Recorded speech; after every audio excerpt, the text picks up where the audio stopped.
let me jump right into this right now. Your Bitcoin technically is not in threat right now from quantum computing. Okay.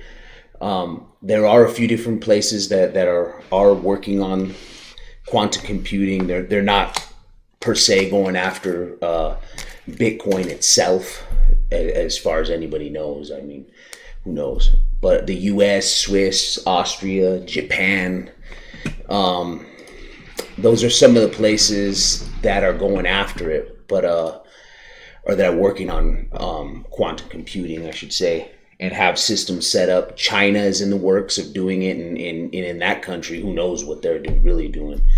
I know they're a little bit behind what most developed nations are doing, and not to say that they're not a developed nation. They are really a developed nation.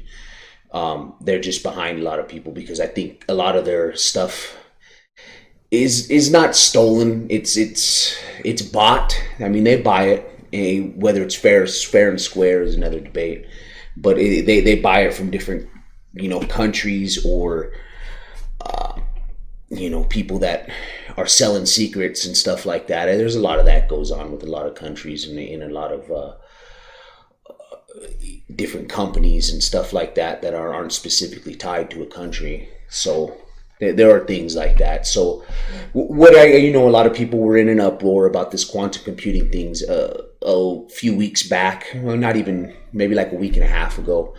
And just, I started looking into it and kind of had my doubts from the jump, because I had heard about quantum computing before. Obviously, I looked into it for other things.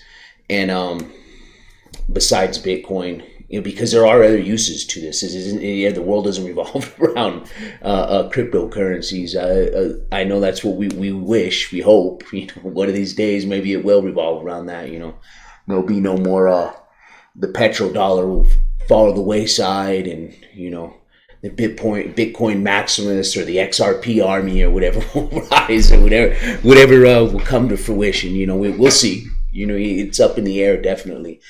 For sure, but in order to do it, first off, I mean, they have to deduce the private key. So where that would go off of the elliptical curve digital signature algorithm. Okay, to get the public key for your wallet. Okay, they have to crack this. Okay, to begin with, and so the qubits right now aren't up to par. I believe they need, what do they need? They need 1,500 needed to crack an address, okay? And that's just the address, okay? And that's just one single wallet to crack, okay?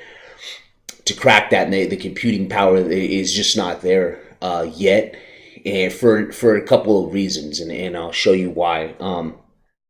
First and foremost, to do that, the 1,500 qubits is not there. They're only at like 5 or something like that right now. So this is a quantum bit.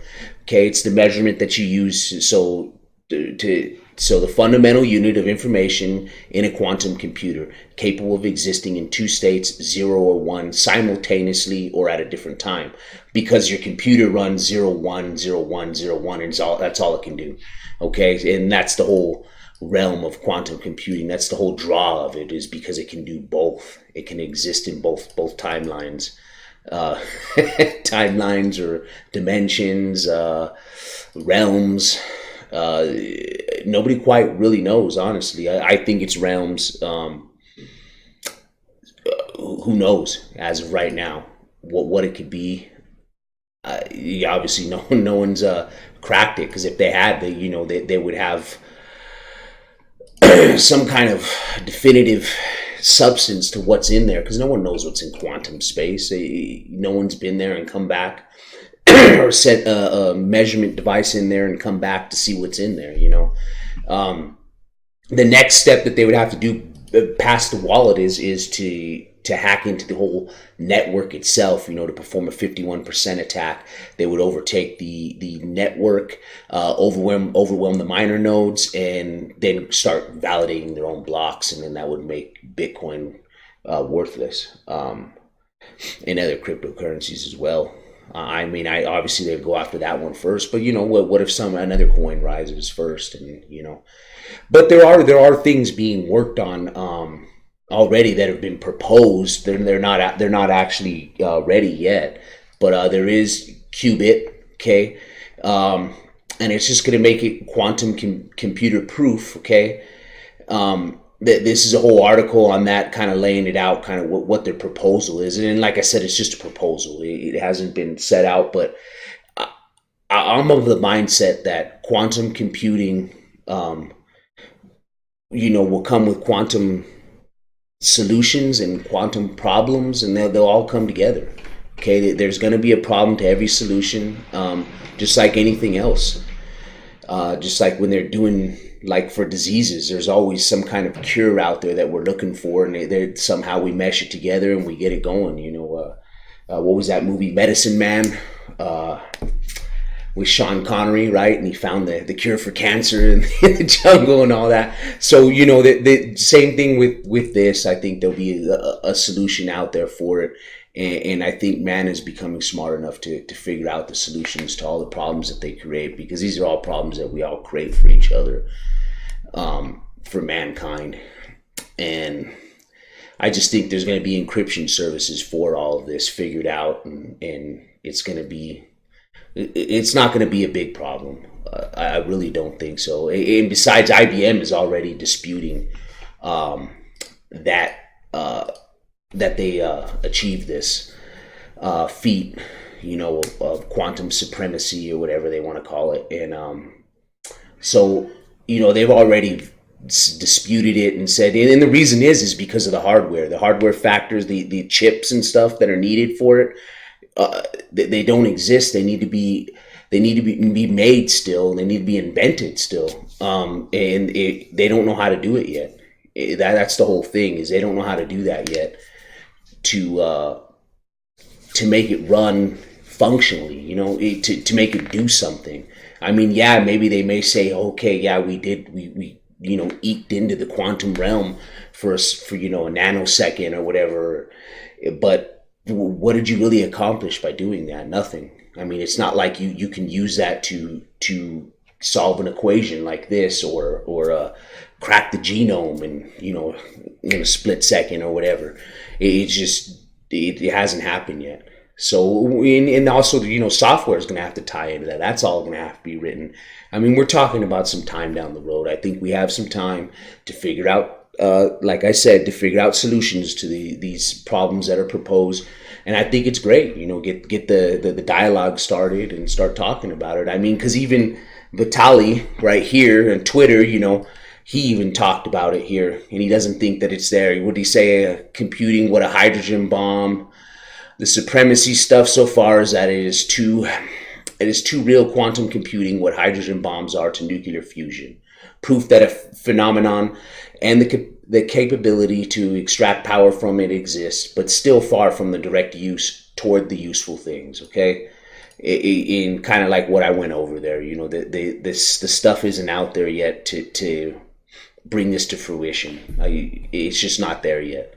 And not to say that it's not going to be invented anytime soon. I don't know how far along they are. I did look into a little bit of it, and it sounds like it's years down the road before something viable is there that you can actually, that's tangible as well, that you can see, feel, touch, or whatever. It's just a little bit farther out. So I mean, it just right now, don't worry. I know everybody wanted a clickbait video out there to put out and say, oh, your Bitcoin's in trouble. The quantum computers are coming for it. Skynet's going to rain down on you and all that. It's just not, it's not reality as of yet. Here's another article about it. It says, the party hasn't even started yet. And it kind of like outlines, all of the hardware issues that are lacking, the software issues, like I said, to make this stuff capable and able to do tasks. There was an article, I can't find it now, but I had read an article about they were college groups, they were college kids, and they were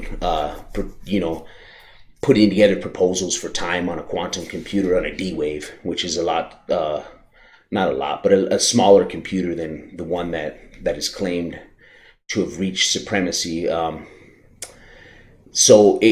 that was like a wait list, and they were only allowed, X amount of time. I think it was under an hour of time on that computer to do whatever it is they were doing. And they were like mundane tasks, honestly. Some of them were like mapping grids and stuff like that. And it was small potato stuff. So right now, I just feel like, I wanted to get that out there real quick. Head over to the channels, Minds, BitChute, and all that, and give me a share. Just share it, man. I don't even care if you subscribe or like it, dislike it, do it, whatever. Tell me how wrong I am in the comments, whatever. But stay out there, stay out there, be all in, keep clocking those Satoshis, and I'll see you on the next video, which will be soon.